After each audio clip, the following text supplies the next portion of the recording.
Mereka semuanya insya Allah. Kemudian ke Piyai Gawi, jadwal operasi rencana hari Selasa. Senin malam bapak ini gelisah karena tidak ada anak yang kunjung tiba. Diteleponlah satu persatu, dari anak pertama sampai anak ketiga. Anak pertama ditelepon, "Le, korung tekan rumah, kowe mulai tau Le?" Apa jawabannya? "Maaf ya Pak, saya nggak bisa pulang. Seandainya saya bisa pulang 3 bulan lagi karena pekerjaan saya banyak. Bapak nggak usah bingung biayanya, nanti saya akan membayarnya." Anak pertama seorang pengusaha sukses kaya raya. Anak kedua perempuan, ini juga seorang pengusaha properti.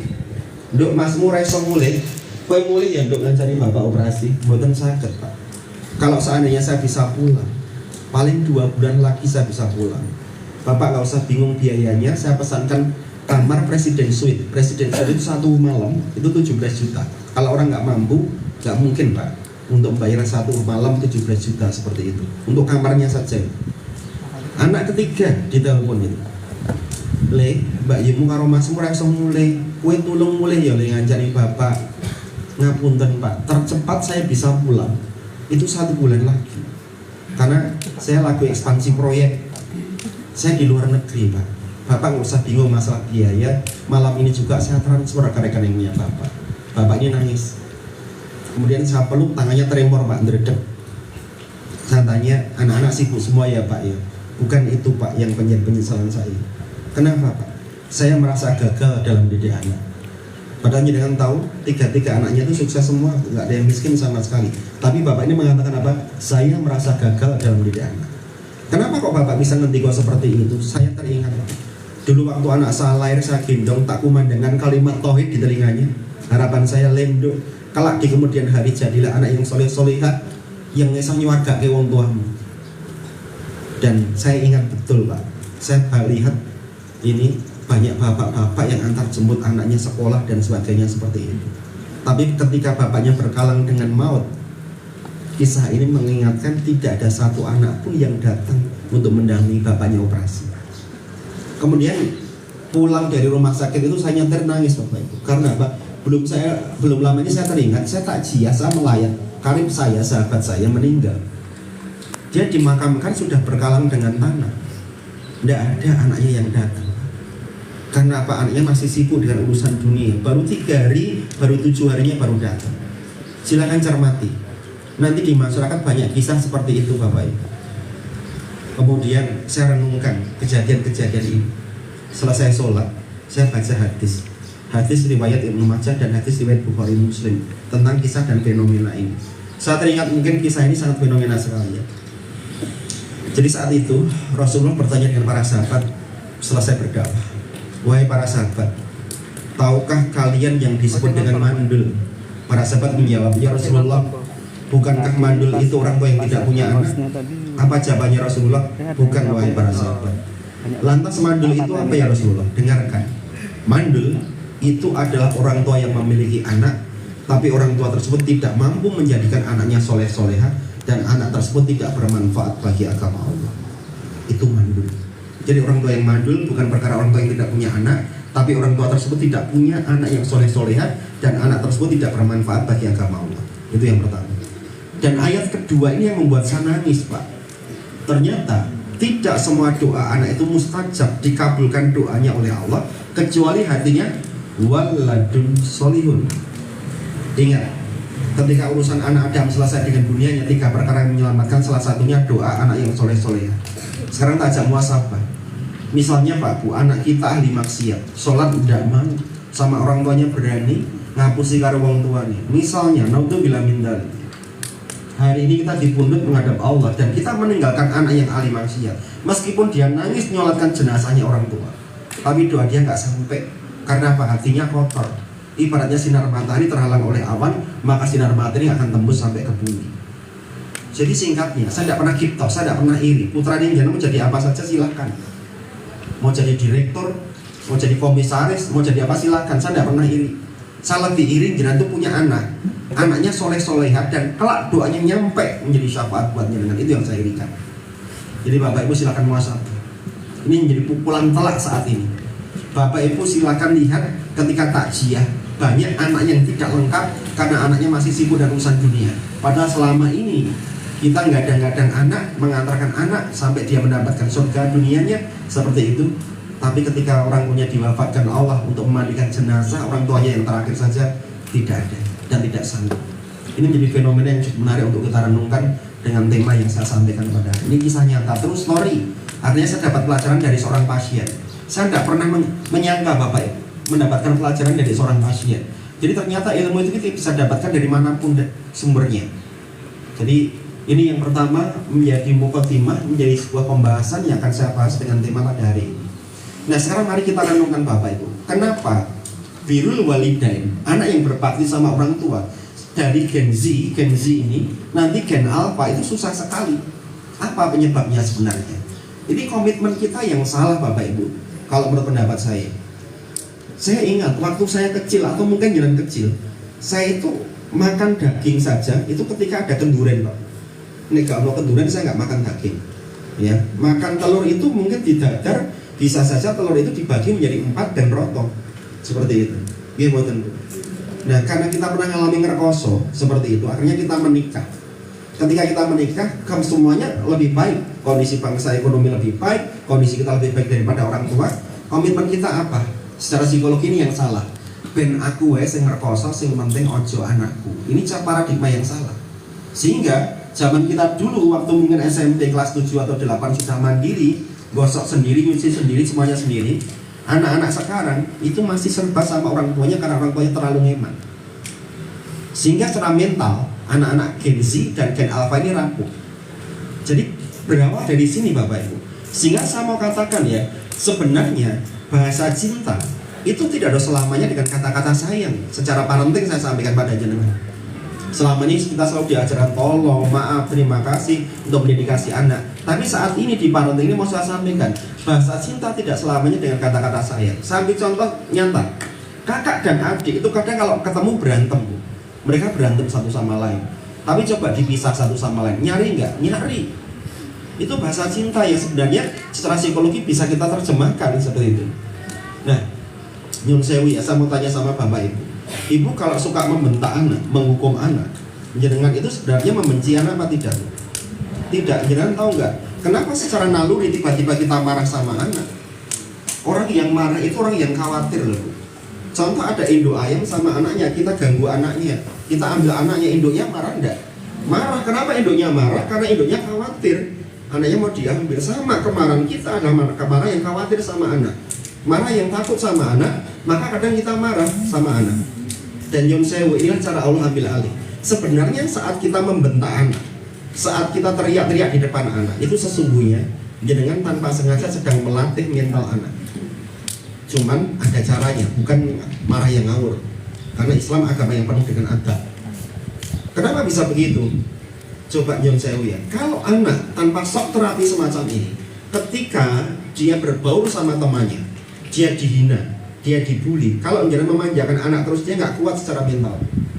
Tapi ketika jenengan itu kadang suka membentak anak dan sebagainya, secara mental dia sudah jenengan latih dari rumah.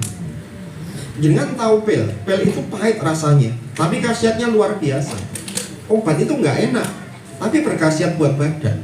Sama seperti cintanya Allah sama kita, Pak. Kalau nggak percaya, buka surah Al-Baqarah ayat 154 sampai 157. Ayat 154 itu Allah berfirman apa? Akan datang satu waktu, karena salah satu sifat Allah itu Al-Ghayyur, zat yang sangat pencemburu. Maka Allah berfirman apa? Akan datang satu waktu, aku akan menguji imanmu. Kamu akan kehilangan harta benda, orang-orang yang kamu sayangi aku pisahkan satu sama lain. Aku berikan penyakit untukmu, namun berikanlah kabar sukacita bagi orang-orang yang sabar. Sekarang tak kasih contoh penyakit aja yang paling simpel. Coba lihat, misalnya jangan diponis. Nah untuk bilang minta diponis gagal ginjal, harus cuci darah. Harapan hidup kita tipis. Lihat anak-anak yang masih kecil, tengah malam kita bangun, sholat sepertiga malam, kemudian sujud kita lama berlinang air mata supaya Allah angkat penyakit kita, karena lihat anak-anak yang masih kecil.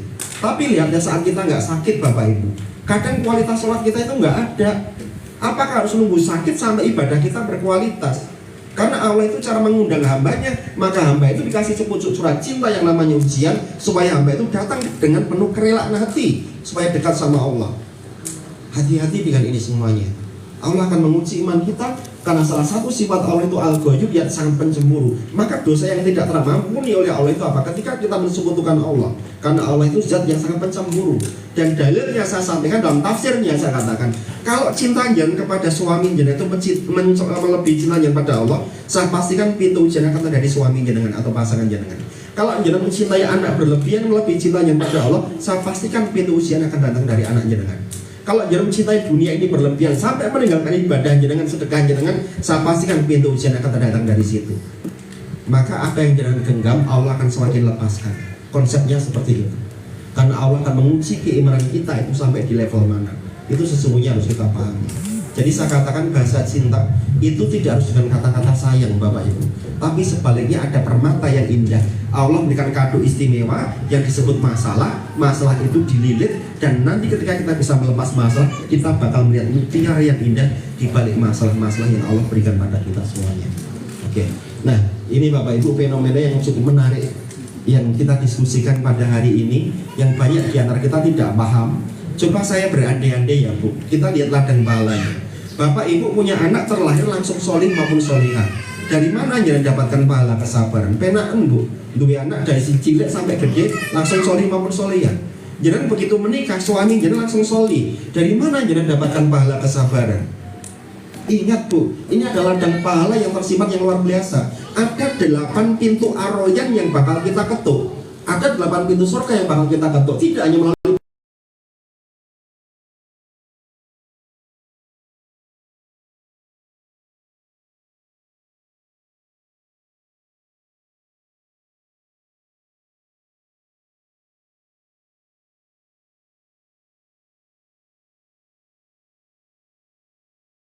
itu sesungguhnya. Tapi saat ini banyak pasangan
Karena kita bayar nyiwa diterima, boleh belajar, boleh tidak, gaji yang kita terima tiap bulan tidak berkah. Karena apa? Dari awal sudah tidak beres. Ini sama dengan pernikahan. Kalau pernikahan itu landasannya Allah Ta'ala untuk ibadah, Masya Allah, barokahnya. Tapi kalau menikah dia cantik, dia ganteng, ekonominya tinggi, dan dia jadi panggilan pernikahan itu berbeda ketika panggilannya Allah Ta'ala. Kalau panggilannya Allah Ta'ala yang namanya perbedaan, itu dia akan saling memahami. Saya kasih tip, kalau misalnya pernikahan kita landasnya Allah Ta'ala, yang namanya rumah-rumah, rumah-rumah itu mesti benih. Tapi kalau panggilannya Allah Ta'ala, tak kasih tip, jangan melihat keburukannya, tapi inilah sisi terbaiknya untuk menjadikan magnet supaya kita lebih dekat. Contoh misalnya, jenengan saat sakit,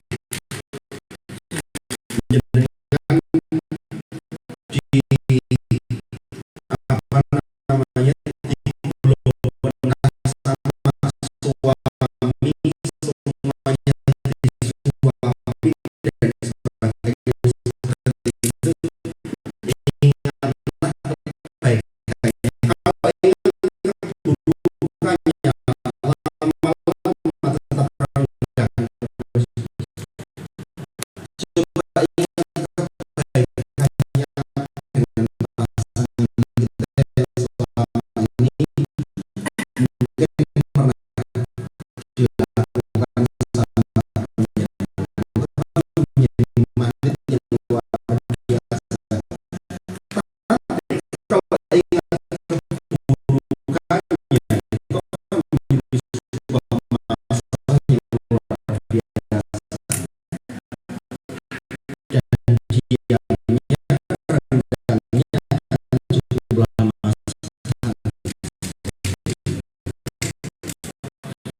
Nah, sehingga kata Imam Ibnu Qayyim, suami yang hebat, suami yang baik itu seperti apa sih? Bukan suami yang gagah, Pak. Itu hanya bonus duit. Bukan suami yang ganteng, tidak. Bukan suami yang pandai mengatur rumah tangga, tidak. Kata Imam Ibnu Qayyim, suami yang hebat itu seperti apa sih? Satu, lelahnya dia harus mampu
suami terkadang masih susah karena dia tidak paham untuk menyiapkan wadah.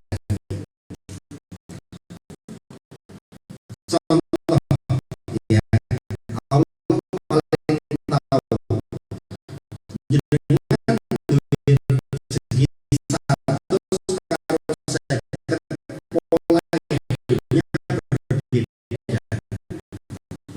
Yun sewu, jenengan tidak layak untuk kekayaan dunia maupun akhirat. Jenengan duwe rezeki 50 sama 100 berbeda cara hidupnya, kemudian ada status yang mewah-mewah. Oh, ini orang kalau tak kaya kan pasti sombong. Ini makanya harus siapkan wadahnya. Arab suki, Arab marah, konsepnya apa? Perbandingan.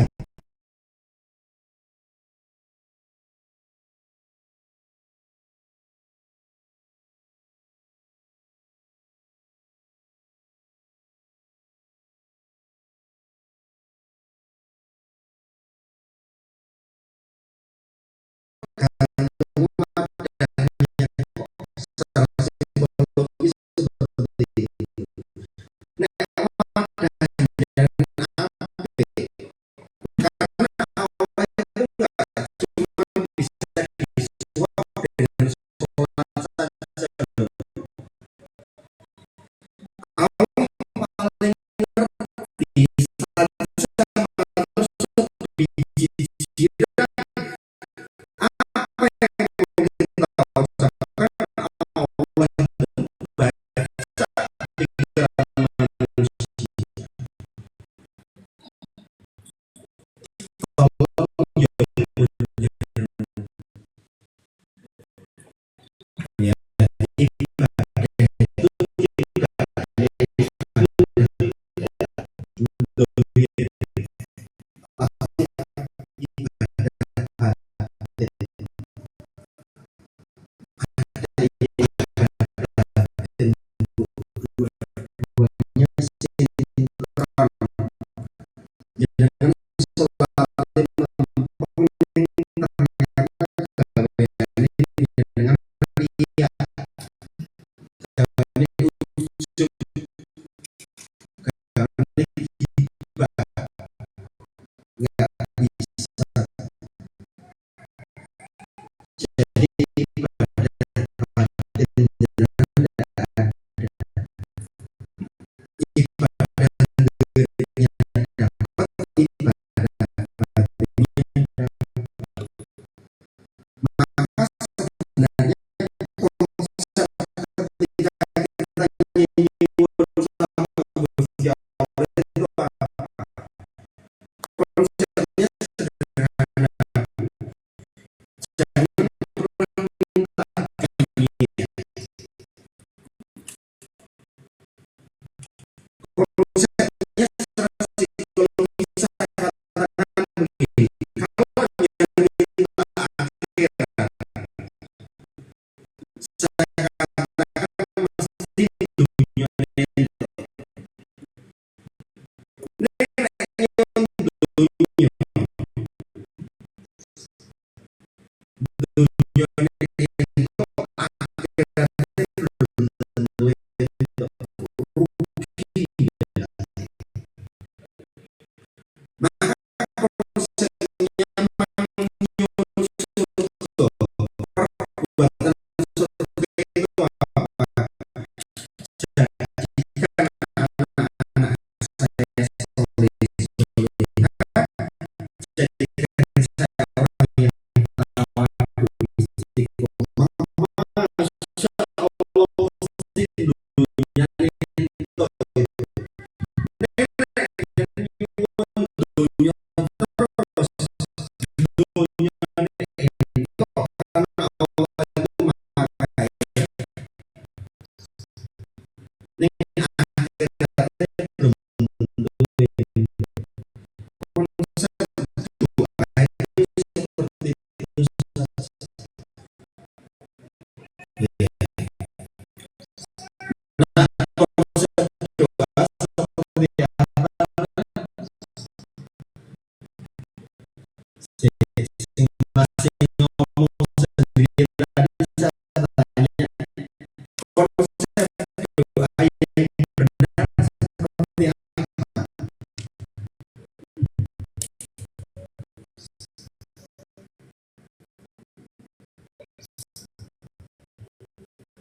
punya masalah adrenalinnya pasti tinggi, ritme jantungnya pasti tinggi, pompa darahnya lebih cepat,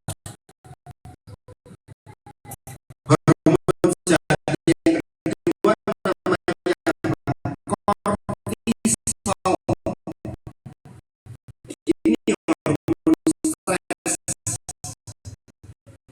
Hormon stres itu kuncinya dia tidak pernah melakukan apa-apa.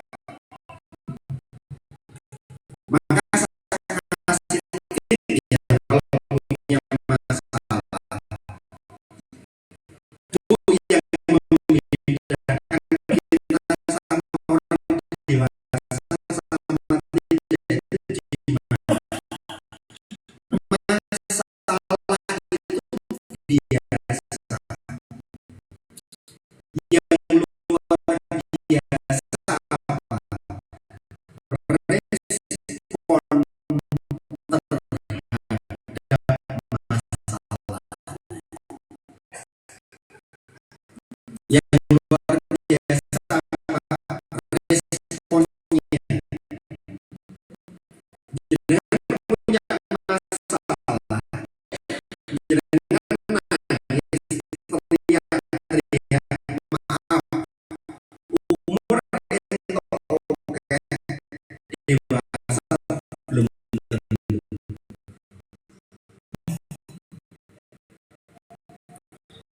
Tapi yang punya masalah, yang sikapnya benar dan bijaksana, wa ma adraka kitabun yudha'u, semuanya segala sesuatu dari belokan arahnya tidak bisa. Dan kalau paham rencana yang kita susun berantakan karena Allah Ta'ala, mungkin Allah punya rencana yang lebih bagus daripada ini. Itu yang namanya orang dewasa. Tapi kalau ini tidak terjadi sama jenengan, bahkan bisa mengubah bentuk raut muka kita. Maka kenapa saya sebagai psikolog itu bisa menebak karakter orang dari wajah. Iya, orang ini suka bohong apa tidak. Maka pengobatan terakhir bagi psikolog, karena saya tidak boleh mengeluarkan obat, sama beda sama dokter yang lain. Apa? Hipnoterapi. Hipnoterapi. Jangan punya anak sing gawe ngerokok. Nyun sewu, kemarin Mas di klinik ya. Anak yang suka ngerokok sama saya tak jawil turun yang pundak saya tak bisiki rokok itu jijik, lihat rokok jijik. Karena apa? Saya bermain di alam bawah sadarnya. Anak yang bolosan sekolah ketemu sama saya tak jawil tak turun yang pundak saya tak bisiki besok masuk. Karena pengobatan terakhir bagi psikolog itu hipnoterapi. Maka ketemu psikolog itu mahal. Di sini mahalnya. Karena apa kelebihan kami bisa hipnoterapi.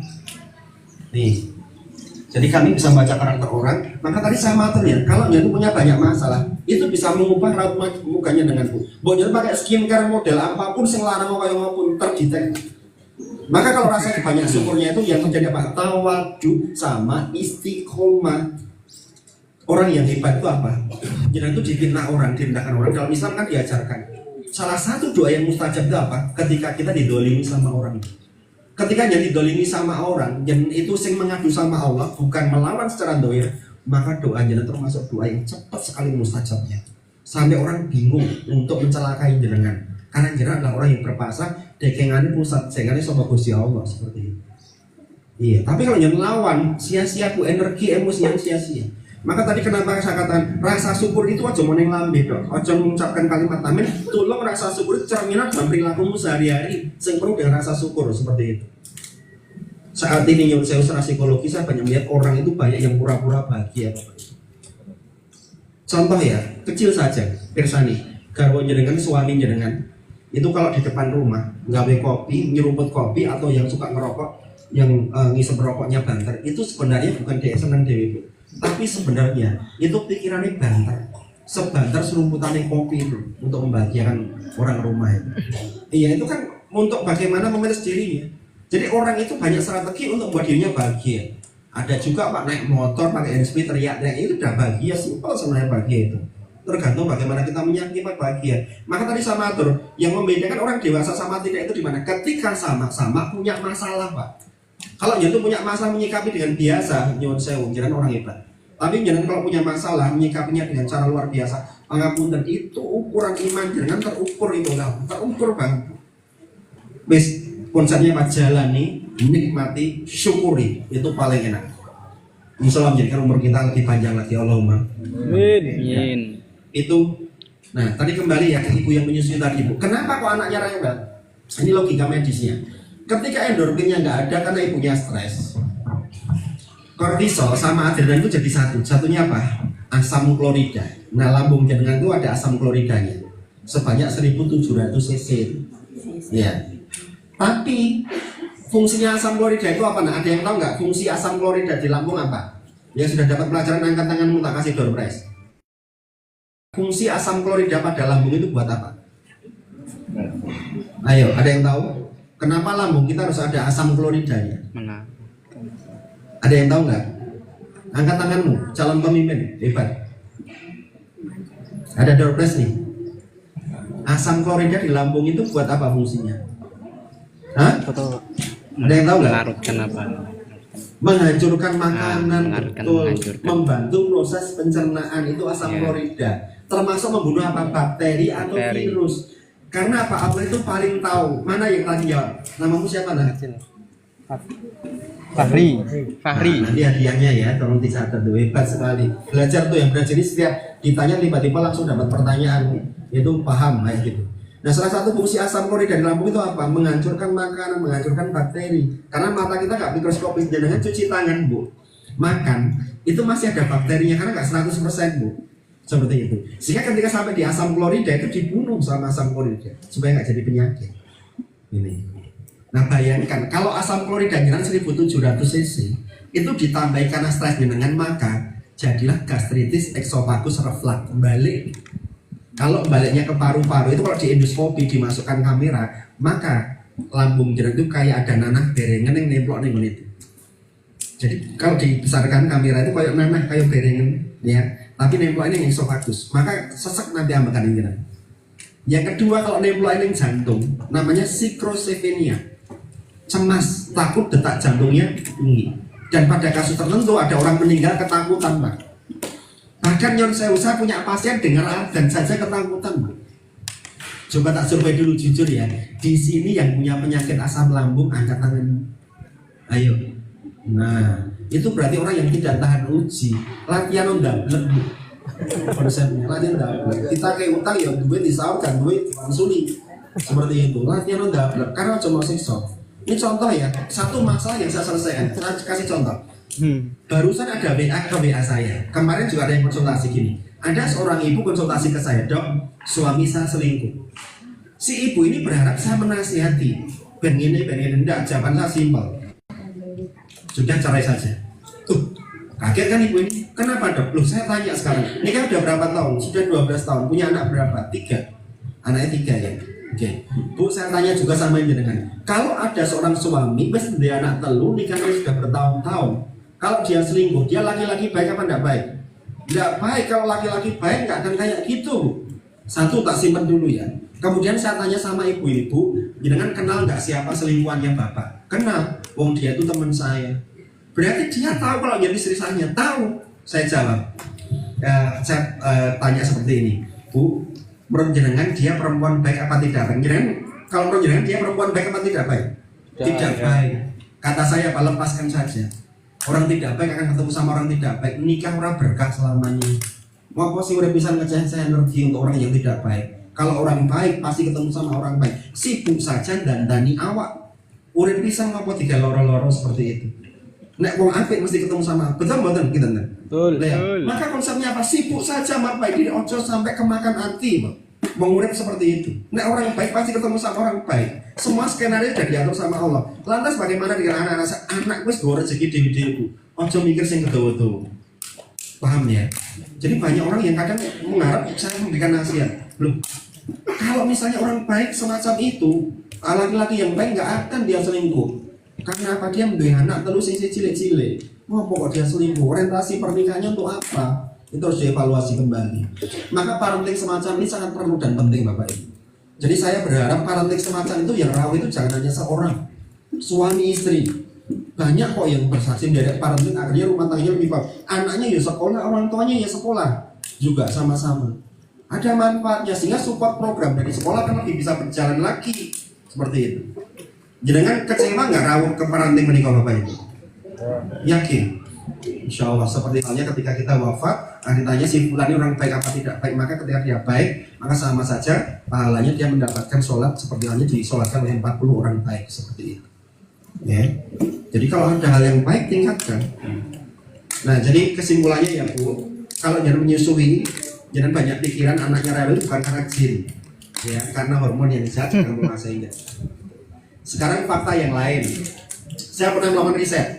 Ini ketika saya mengambil tesis Bu, saya melakukan penelitian di 3 lembaga. Satu, di penjara perempuan yang namanya Rutan Paru di Surabaya. Saya mendapati 4 perempuan, 4 napi itu hampir di dalam penjara. Dan dia punya anak karena kasusnya 362, 363 apa pencurian Pak. Gara-gara nyuri susu tapi alah teman sing duwe itu melapornya dan dia masuk penjara. Dia anak cilik. Kira-kira perjenengan ketika di dalam penjara dua anak cilik pikirannya banter orang. Mantap. Yang kedua Pak, saya datang ke rumah sakit Sujarwati. Rumah sakit Sujarwati itu di Wedi itu ya. Di situ ada ODGJ yang hamil. Ya, kemudian saya datang ke panti-panti rehabilitasi. Ada anak hamil korban pemerkosaan yang merkosa keluarganya sendiri. Saya nggak sebutkan bapak atau kakeknya, yang jelas keluarganya sendiri. Ada beberapa korban Pak. Kemudian saya datang ke panti rehabilitasi, ada seorang ibu yang hamil tapi korban penganiayaan KDRT. Jadi saya dicek semua Pak. Saya pengen tahu dampaknya buat anak-anaknya apa. Sampai saya ketemu 27 ibu hamil Pak. Nah saat mereka lahir, anak-anak mereka itu normal seperti bayi-bayi pada umumnya itu, Masya Allah. Tapi anehnya saat mereka sedang tumbuh dan berkembang, spektrum autis mulai menghantui anak-anak ini. Apa saja itu? Dari Down syndrome, sindrom metabolik, sindrom parsial, idiot, berkebutuhan khusus, ADHD, speech delay, disleksia, dan sebagainya. Maka saya beri menyimpulkan ya Pak, rahim yang taat kepada Allah itu akan menghasilkan anak-anak yang taat kepada Allah. Maka kalau jangan tanya kepada saya, mendingan kita telat menikah, nih pernikahan kita berkualitas daripada buru-buru menikah, rahimnya sudah jadi korban. Secara psikologi itu nyata Bu. Jadi ilmu kedokteran kalah sama dengan ilmu yang ada di Al-Quran. Jadi sebagai orang mukmin harus paham seperti itu. Maka kalau diri kita hamil sudah ada rohnya, dengan itu dekatkan diri kepada Allah, maka spektrum ini ada pada anak kita. Ini yang disebut Umi Madrasatun Ula, yang nyata itu seperti itu. Jadi psikisnya ibu akan berpengaruh kepada anak itu pasti. Ya, karena jangan sih membawa satu ritme detak jantung dalam kandungan. Itu yang kedua, yang ketiga, nanti ada 4 ya. Yang ketiga, waktunya sudah habis belum ini? Hah? Belum. Sampai jam berapa? 12. Ya, yang ketiga sekarang ya. Harta yang syubhat, harta yang haram itu juga berpengaruh kepada anak-anak kita, terutama di tumbuh kembangnya. Secara kedokteran saya tidak diajarkan Pak, tapi saya lihat di pondok pesantren saya. Jadi dengan anak yang 900 hampir 1000 tadi, saya itu memang tiap hari di pondok. Jadi kisahnya gini. Jadi ada 4 Ustadz Pamong, wali kelas itu mendatangi saya. Ustadz pilih mana? Pilih mana pripun? Saya berempat resign dari pondok ini, atau santri baru itu jenengan keluarkan. Kenapa saya harus mengeluarkan santri baru? Lihat videonya. Begitu saya lihat videonya, ternyata Pak, dia mengalami yang namanya bipolar disorder. Apa itu? 2 perilaku ganda. Jadi perilaku ganda itu rata-rata disebabkan karena HP, Bapak Ibu, radiasi HP. Nanti tak jelaskan yang keempat itu. Jadi fisiknya normal seperti anak-anak pada umumnya. Nah, bisikannya yang luar biasa. Contoh bisikannya ya. Jadi pas pada sholat jamaah, tiba-tiba dia tuh melihat mukanya orang terus diludahi mukanya. Dan itu harus ada sebuah dorongan, namanya bipolar. Terus kemudian ketika pelajaran, tiba-tiba dia teriak miso, ini dan sebagainya. Itu namanya bipolar. Dan dorongan itu harus dikeluarkan Pak. Dan sekarang rata-rata kasusnya ada. Saya berani bersaksi, kalau saya screening, hampir tiap kelas sekarang ada tokoh bipolarnya. Meskipun kadarnya masih kecil. Nanti di faktor yang keempat tak bahas. Ini ada kasus bipolarnya. Jadi orang ini toksik. Orang ini mesti gawe geng, gawe circle untuk menindas yang lemah. Ini fakta. Jadi anak-anak sekarang ini ya seperti itu. Nah kemudian berbekal video ini akhirnya saya sowan ke Abi Uminya. Bi Umi, ngapunten saya sowan. Pripun Ustaz? Nah saya sepertinya akan memulangkan anak karena anaknya ada bipolar dan teman-teman di pondok itu tidak punya kompetensi untuk mendampingi anak. Bapaknya bilang apa? Pun kalau bedek Ustaz. Jadi bedek pripun? Soalnya sudah 9 pondok mengeluarkan anak saya. Pasti dikeluarkan juga. Nah saya mencoba mencari tahu penyebabnya Bu. Saya interview ibunya. Ini beda pertanyaan antara dokter medis sama psikis ya. Kalau yang punya anak bipolar, yang pertama saya tanyakan apa? Sejarah lahirnya. Contohnya apa? Lahirnya normal apa sesar? Kalau sesar nggak pengaruh. Lahirnya normal apa di vakum? Kalau di vakum nggak pengaruh. Kemudian kalau sudah lahir, ya nanti kalau panas pernah step apa enggak? Pernah ada benturan kepala apa tidak? Nah ini susahnya dokter psikis seperti kami Bu. Karena kayak dokter medis nampak kira rawat lagi yang diperiksa wetangi. Kalau dokter psikis makro menyeluruh.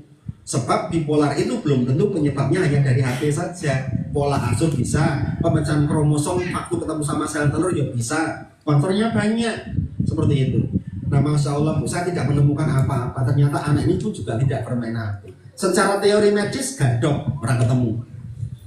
Kok iso ya? Tapi saat mau saya pamit pulang, Masya Allah, saya melihat di samping rumah beliau itu ada kantor yang cukup megah. Namanya pakai nama anaknya. Penasaranlah saya tanya, Bi, kok nama kantor itu kok kayak nama anaknya Ustaz? Sebagai pengeling-eling mawon, bilang tak kasih nama anak saya karena anak saya hanya satu. Bergerak di bidang apa toh Bi? Simpan pinjam Ustaz. Ayo mampir. Nah saya mampir. Bukan saya semuci-suci, wong aku yang dosa juga warga ya. Saya lihat produk knowledge-nya secara Islam, saya katakan ini dosa. Tapi saya nggak matur saat itu karena bukan kompetensi saya. Akhirnya brosur itu tak bawa ke pondok untuk diskusi dengan ulama-ulama yang ada di pondok. Nah ketika ulama ngendikan ini riba Ustaz. Riba. Dalilnya mana? Saya kasih banyak penjelasan. Ini.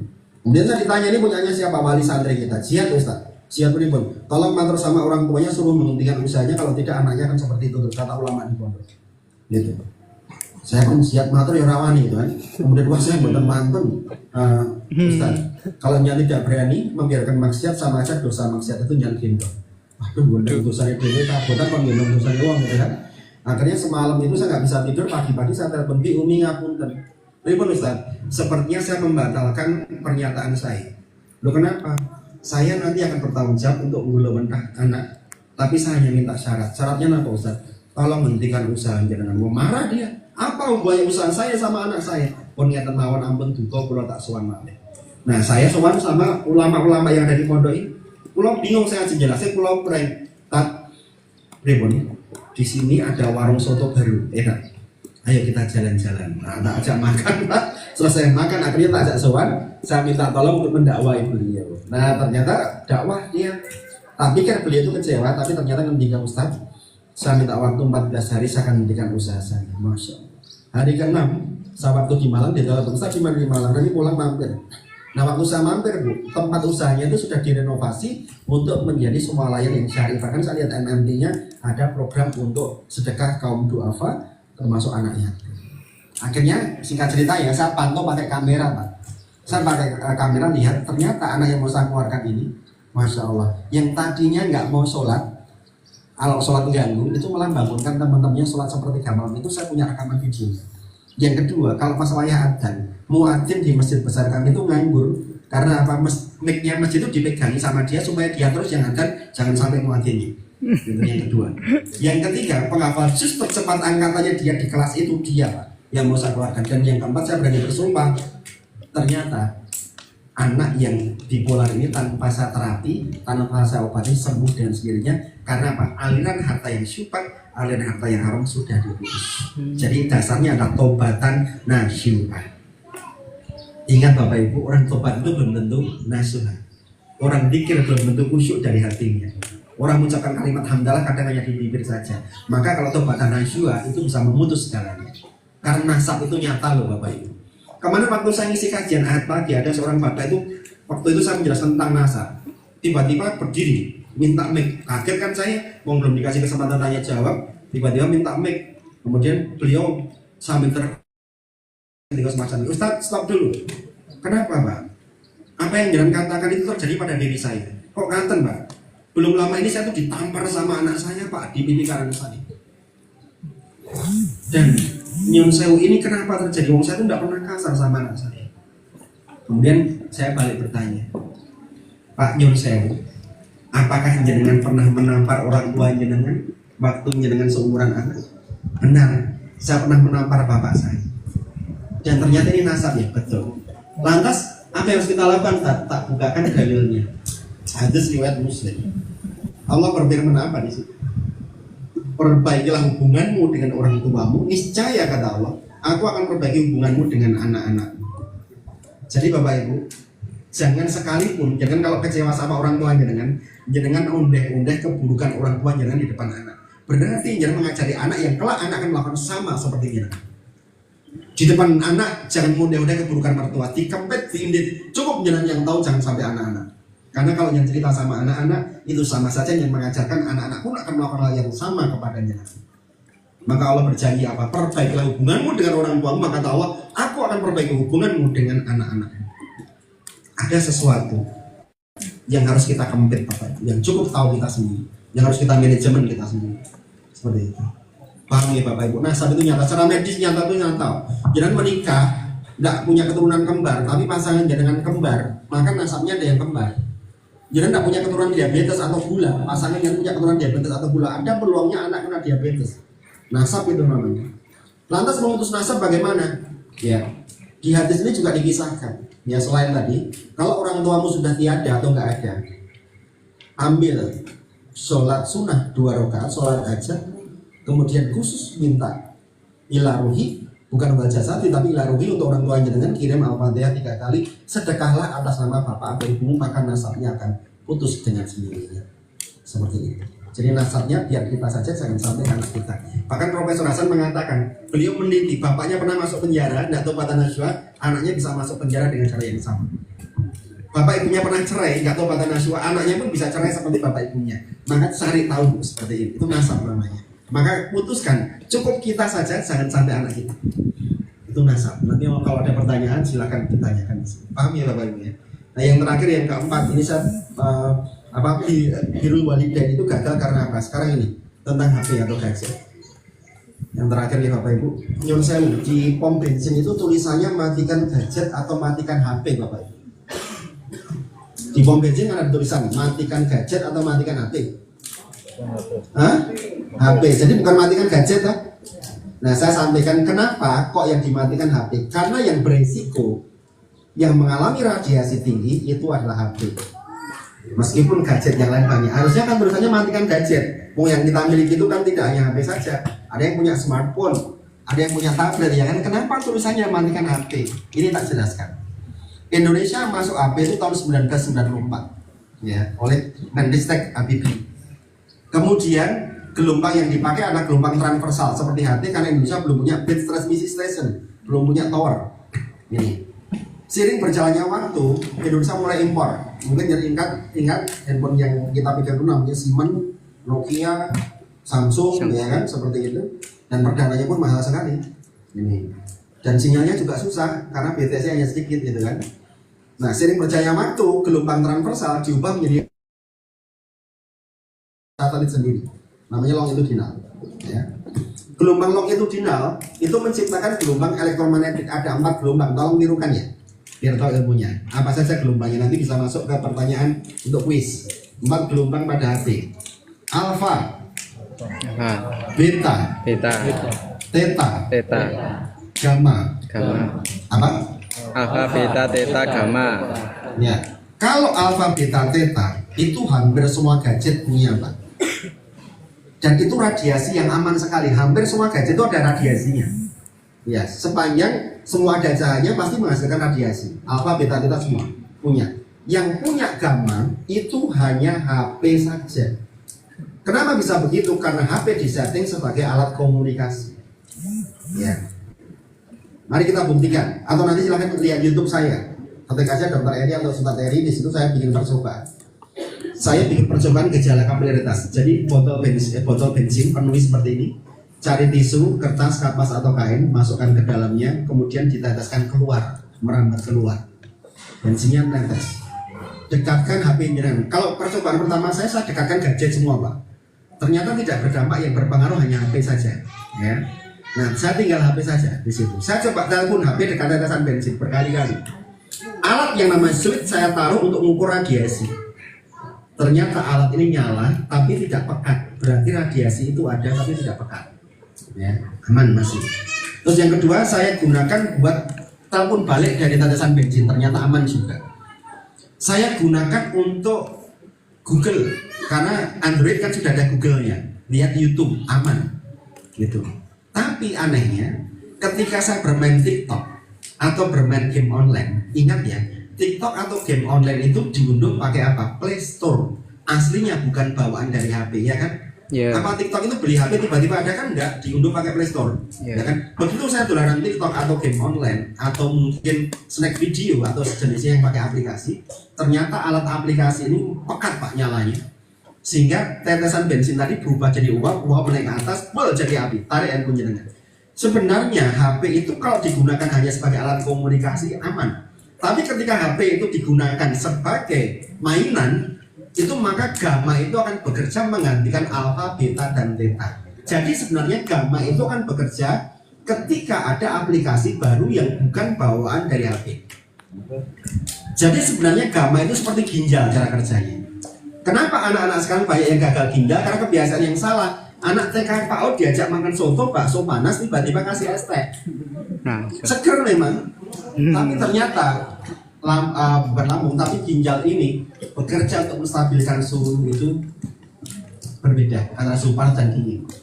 Nah nanti yang penyebab kedua apa? Pola makannya mulai menggerogoti sehingga banyak ginjal yang rusak di situ. Jadi sebenarnya kalau habis makan panas, anak-anak yang sedang tumbuh kembang itu jangan biasakan kasih es dulu. Kasih yang suam-suam air putih baru es, ada jaraknya. Seperti itu. Sama jalan-jalan olahraga panas badannya ngunjuk es. Apa yang terjadi? Ya ginjal-ginjal bekerja keras loh. Seperti itu. Apalagi yang dari ngunjuk itu minuman-minuman yang menggunakan potasium, kalsium yang cukup tinggi sekali, maka beresiko terhadap ginjal.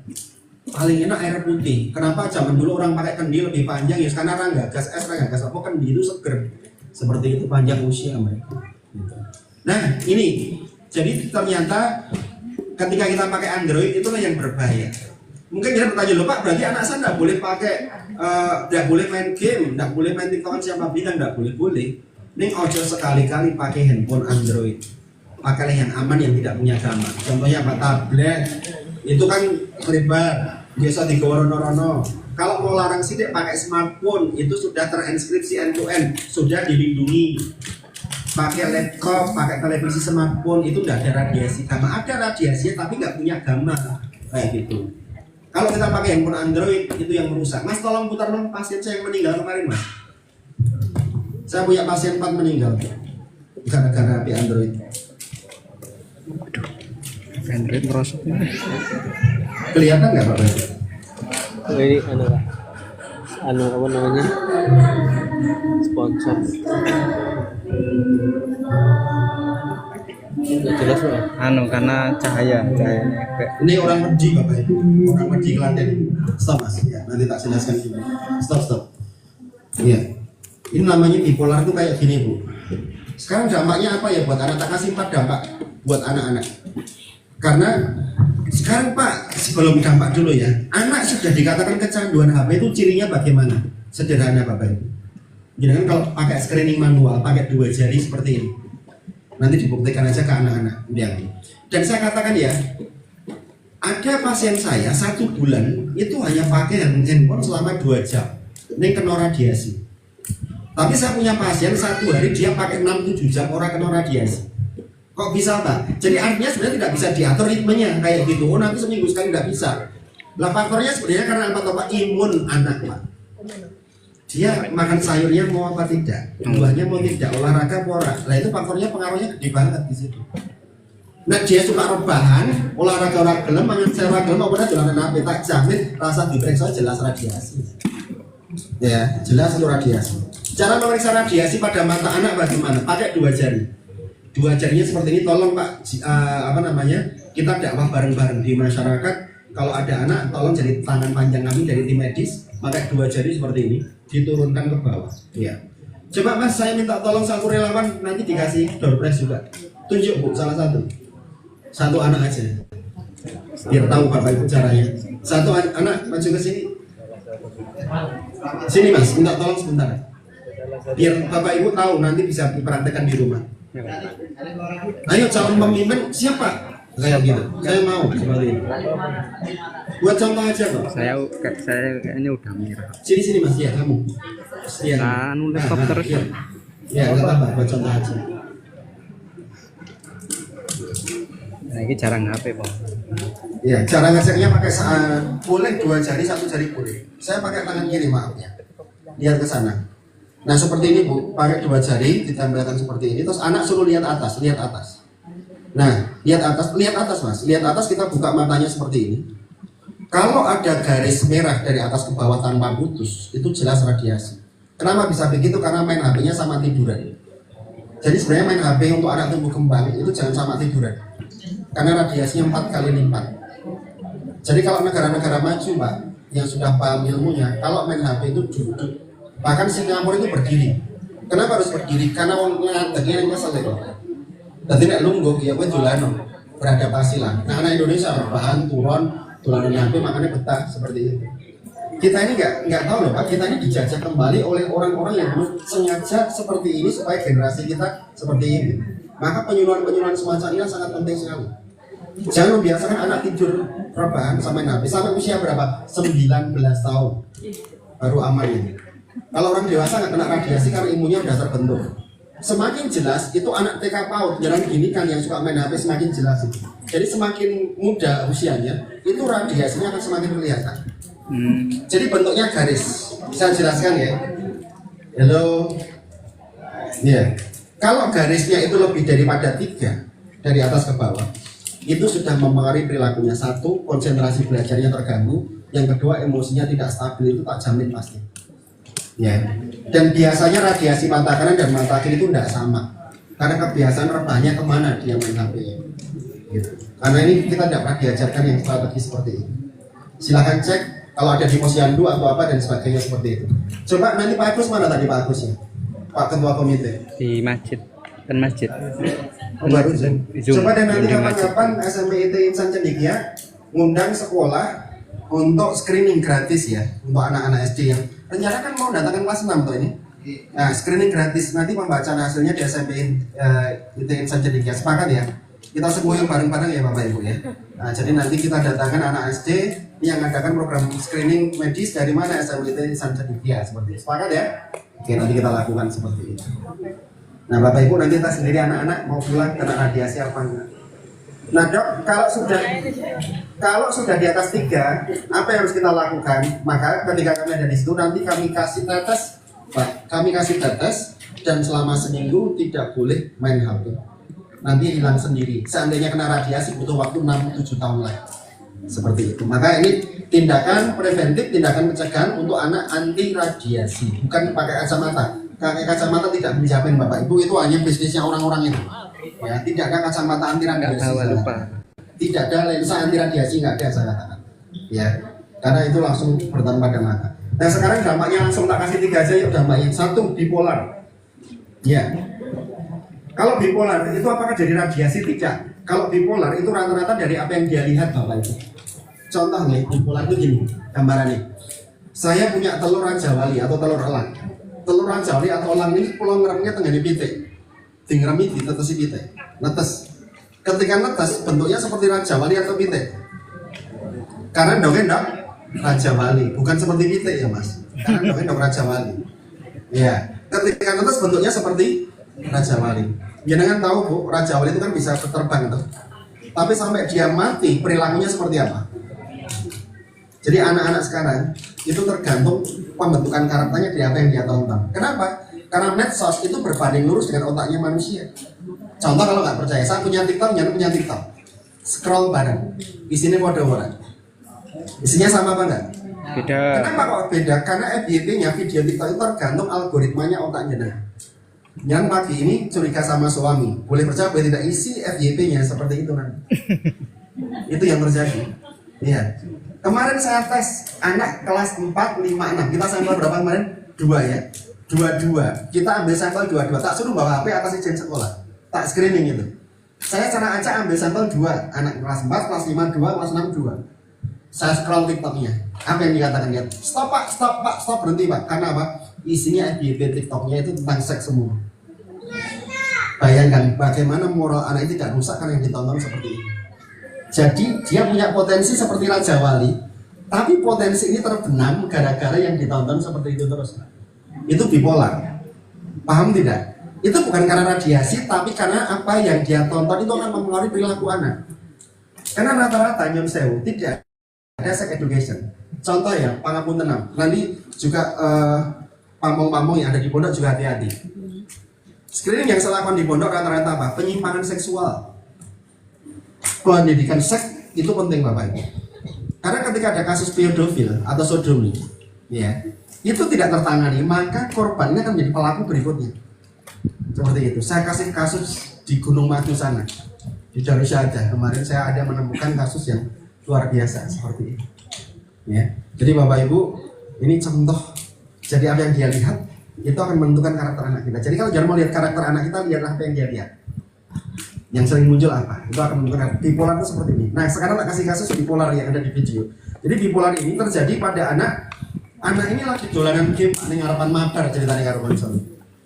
Kemudian ibunya jengkel, waya mandi orang mandi Pak. Disita HP-nya. Harusnya anak ini kalau disita kan marah Pak. Iya toh, getruk-getruk marah. Tapi ternyata ya diam saja. Diam saja. Kalau dia punya anak, HP-nya disita marah, tantrum, itu masih aman, normal. Tapi ketika disita malah diam, itu yang berbahaya. Karena diamnya anak itu merupakan bisikan-bisikan yang ada di otak. Itu ciri-cirinya seperti itu. Nah anak ini masuk ke dalam liku abeku. Orang digubris sekarang dia gak mandi. Nah dia menganggap bahwa kehidupan nyata ini kayak hidup yang ada di game yang dia mainkan. Dia sudah lihat senjata Pak, dari senjata tajam, senjata AK-14, 16. Bu abeku ini, ibu yang menang baik karena dia gak mandi. Dia ngambil apa coba? Gunting. Tusukkan perut ibunya. Jadi ibunya bersimbah darah, HP-nya dijipuk, orang nulung ibunya dolanan game meneh. Itu bipolar. Jadi bipolar itu fisiknya normal, neng perilakunya seperti orang gila. Dan ini banyak Bapak Ibu. Stadiumnya ada 4, stadium 1, 2, 3, 4. Jadi Bapak Ibu, screening radiasi itu penting. Makanya sekarang saya punya klinik khusus untuk menangani anak-anak kecanduan HP. Rujukannya ada di tempat saya. Dan itu dari saya buka hari Senin sudah banyak Mas ya. Yang kemarin rujukan dari sekolah-sekolah datang ke tempat saya karena anaknya sudah kecanduan HP. Seperti itu. Obatnya itu tadi saya katakan hanya tetes anti radiasi, seminggu berhenti itu selesai. Makanya nanti kalau kita screening baksos dan sebagainya saya bawakan tetesnya, kita lapor di situ, selesai. Dan nanti undang Bapak Ibu khalayak rame untuk kita yang bisa jadi panitia juga mendampingi SMP itu Insan Cendika, sehingga kita ramekan, kita ngundang wartawan lu SMP Insan Cendika guys screening. Karena kalau di Klaten ini yang baru saya lakukan di Ceper kemarin. Ya, di Ceper saya lakukan dan beberapa sekolah jaringan Islam terpadu seperti itu. Nah nanti monggo SMP Insan Cendika juga masuk jaringan Islam terpadu lagi, betul ya? Nah itu bisa masuk ke di situ. Itu bipolar. Yang kedua sekarang metabolic disorder. Apa Bapak Ibu? Atau sindrom metabolik. Gampangnya gini. Jangan perso ya Bapak Ibu, tak kasih contoh anak usia golden age. Anak di TK, PAUD, KB itu rata-rata kan diajarkan happy loh, bermain, bergembira, bernyanyi. Ya. Tapi sayangnya sama orang tua ketika anaknya rela dipegangnya HP, sementara anak-anak itu bermain game kebanyakan, ya kan? Nah ketika orang bermain game itu hormon jahat terlibat. Contohnya apa? Adrenalin sama kortisol. Ya. Orang main game itu kan pengen ngalahkan lawan. Nah sementara di sekolah itu diajarkan tentang kebaikan semua loh Bapak Ibu. Apa yang terjadi? Penyakit tadi yang saya sebut asam lambung, ya, itu biasanya menjangkit orang dewasa, anak-anak sekarang banyak. Itu namanya metabolic disorder Pak. Cirinya apa? Nafsu makan sudah tidak ada. Kemudian badannya semakin kecil, kemudian batuk keluar darah. Jadi dari psikis ke medis. Ini yang tadi saya sebut pasien saya meninggal gara-gara ini. Jadi tidak semua game itu sehat. Ya, Ibu harus tahu. Maka saya tidak sepakat anak SD, anak TK itu wis iso bermain yang namanya game Free Fire. Kemudian gamenya orang dewasa namanya apa? Roblox. Nah seperti itu. Itu bukan levelnya dia. Nah sekolah sama ustaz-ustaz saya diajari sing apik-apik, malah ternyata otaknya anak dirusak dengan permainan game ini. Ini yang menjadikan anak-anak kita kena itu tadi cirinya terus gak kelemangan, introvert, tertutup seperti itu. Ya. Jadi khas anak yang kena metabolik itu apa? Kalau tidur biasanya Pak, giginya sudah mulai kerekut. Biasanya ini terjadi pada orang dewasa, tapi anak-anak sekarang sudah mulai banyak. Itu ciri khas anak yang sudah terkena metabolic disorder. Amati ketika dia tidur ada kerekutan gigi, kerekut gadok giginya atas dan bawah. Ini. Yang ketiga, ya saya kasih 3 saja ya. Partial syndrome. Ya. Partial syndrome ini jenisnya banyak, salah satunya saya sebut disleksia. Apa itu? Gangguan konsentrasi belajar. Kalau misalnya seperti mata jadi minus atau apa, itu bukan bagian saya yang psikis aja ya. Atau anak jadi kegemukan, obesitas itu kan bukan bagian saya yang psikis. Kalau bagian dokter medis itu yang menerangkan. Ya. Jadi disleksia itu apa? Gangguan belajar. Ciri khas disleksia itu apa? Yang sudah kena radiasi. Kalau suruh nulis, hurufnya banyak yang hilang. Budi makan pisang, I-nya hilang, A-nya hilang, itu disleksia. Itu buat dileski pakai model apapun rada jiwa. Maka orang-orang yang kayak gini itu harus diokupasi terlebih dahulu. 3 bulan baru selesai, ditandani balikin yang pondok baru selesai. Gitu. Itu disleksia. Putranya kemarin apa Bu? Siapa yang gitu? Konsultasikan kemarin siapa? Mana? Nah, jadi Bapak Ibu, disleksia itu harus diokupasi. Dan pangapunten ya, kalau ketemu sama dokter psikolog seperti kami itu BPJS-nya nggak laku Pak, karena nggak di-cover sama BPJS. Mahal Pak. Makanya hati-hati menjuruan semacam manfaat. Yuk tanya jawab. Iya di-cover, tanya jawab. Saya tanya sebentar sama minum. Bapak diujuk jamaah semuanya. Kita tanya jawab aja.